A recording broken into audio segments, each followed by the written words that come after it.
To you.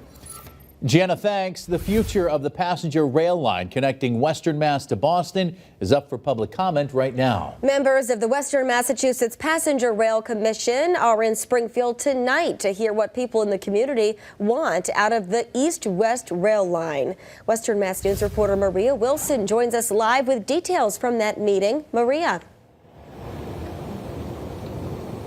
Chris, Mary, representatives from the commission spent part of the afternoon in Northampton. Now they're here at Springfield Technical Community College to hear from locals about their thoughts and concerns for the project. Before stopping here in Springfield, co-chairs from the Western Massachusetts Passenger Rail Commission met in Northampton to hear from members of the public who voiced their opinions on the planned east-west rail project, including Worthington Select Board Chair Amy Wong, who says additional stops are needed to make the rail more practical for those in rural communities.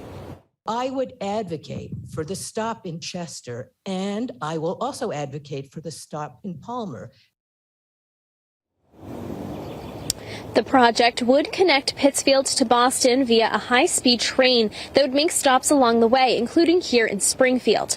Earlier this month, Governor Maura Healey announced plans to allocate $12.5 million from her budget towards the project's development. And many of those in Northampton say that they are eager for the opportunity to easily travel to Boston, but they did raise some logistical concerns, including access, cost, and rail safety. Coming up at 10 and 11, I'll have more from tonight's meeting. For now, reporting live in Springfield, Maria Wilson, Western Mass News.